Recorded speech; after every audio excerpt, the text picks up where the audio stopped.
Pues la verdad es que me lo habéis puesto difícil, porque ahora que digo yo, en primer lugar, daros a todos las gracias porque después de la tarde que tenemos, el tiempo tan desapacible, tan malo que hemos tenido, las tardes casi de verano que estamos disfrutando, meterse aquí un rato, una hora, pues hay que echarle realmente ganas.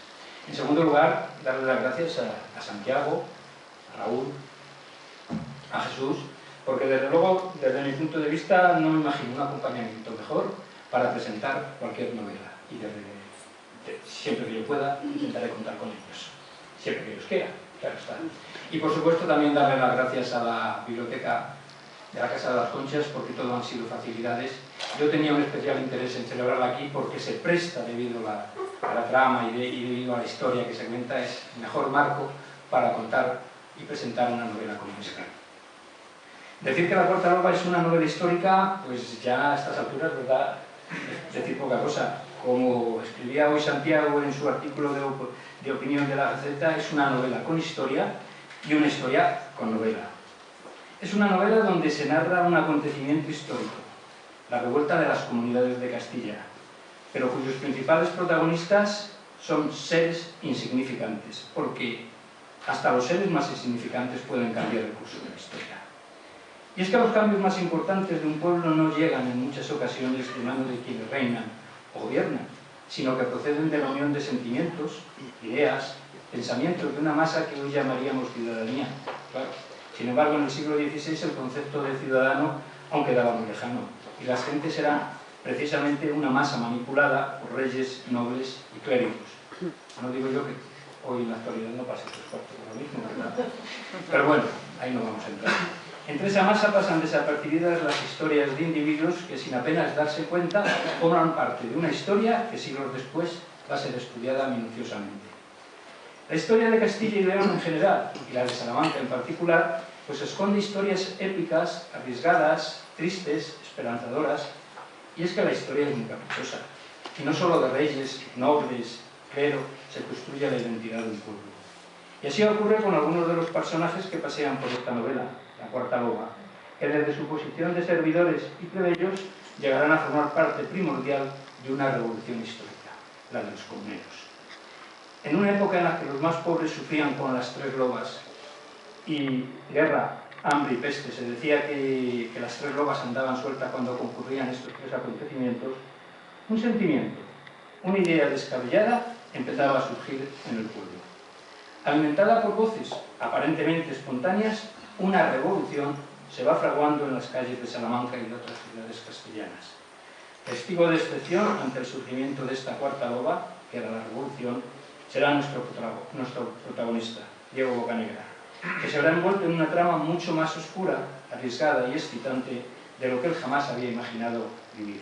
Su destreza, inteligencia y valor le guiarán entre las luces y las sombras de una época convulsa, inestable y emocionante, mientras que su familia, sus amigos y conocidos vivirán los cambios desde la complicada y licenciosa vida de estudiantes y prostitutas, el honor y la lucha de capitanes aventureros, pasando por austeros trabajadores y casamientos de conveniencia. ¿Quién es el verdadero instigador del sentimiento revolucionario?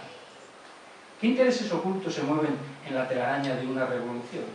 ¿Cómo se teje la peligrosa telaraña de la conspiración? Y sobre todo, ¿quién es el misterioso caballero negro que también oculta su identidad en las secretas reuniones a medianoche? Va a tener que leer el libro si quieres saberlo. La Cuarta Loba es la historia de un joven, de una familia que, sin saberlo, está a punto de presenciar un momento histórico.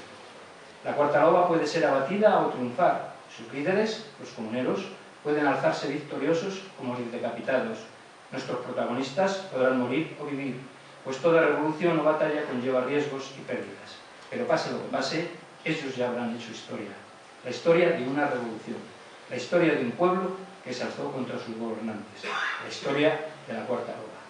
Y ahora vamos a entrar un poco en los distintos personajes que aparecen en la novela. Vamos a hacer una contextualización de los principales protagonistas. Los protagonistas que son totalmente inventados, totalmente están hechos para la novela, porque los protagonistas históricos, los personajes históricos aparecen lógicamente, puesto que es una revolución, puesto que es un acontecimiento histórico, pero esos figuran ahí figuran en los datos, figuran en los documentos, figuran en todas partes, entonces también aparecen. Pero yo me voy a referir concretamente a aquellos personajes totalmente inventados y que aparecen aquí en la novela. Vamos a hacer primero una contextualización de cómo están estos personajes en el momento. La muerte de Isabel la Católica abrió un periodo de inquietudes y conflictos que no terminó hasta 1522 con el regreso de Carlos V a España. Durante ese lapso de tiempo se resquebraja el equilibrio político y social alcanzado por los reyes católicos, se pone en duda la legitimidad del emperador, porque se refería antes, la nobleza recobra parte de su influencia política, en las ciudades se reproducen las luchas de clanes, los conversos denuncian el abuso de la Inquisición y en la administración la burocracia y la corrupción provocan la desaprobación del pueblo. ¿Les suena, verdad? En este proceso de descomposición del Estado es donde hay que enmarcar la revuelta de las comunidades de Castilla y donde se sitúa la trama de esta novela.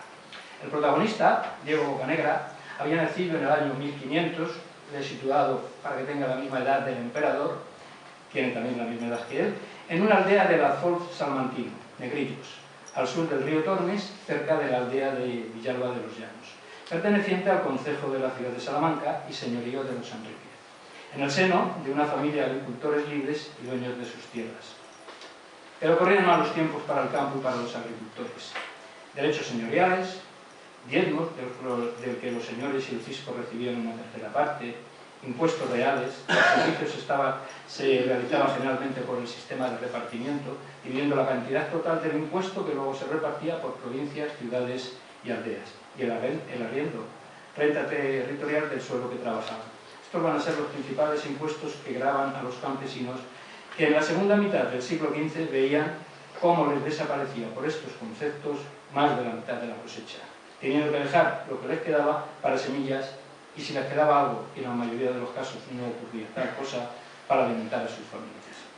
Por su parte, los señores tratan de acrecentar sus dominios y el poblamiento de estos lo hacen por el expeditivo procedimiento de despoblar todas las aldeas limítrofes, como se va a ir viendo en la novela, no dudando en cometer los más graves desmanes contra la población campesina de las aldeas, invadiendo sus tierras con los ganados, usurpando la jurisdicción civil y criminal de estas aldeas, impidiendo que los escribanos y los justicias del concejo de la ciudad, de la que dependían, penetraran en ella, averiguar lo ocurrido.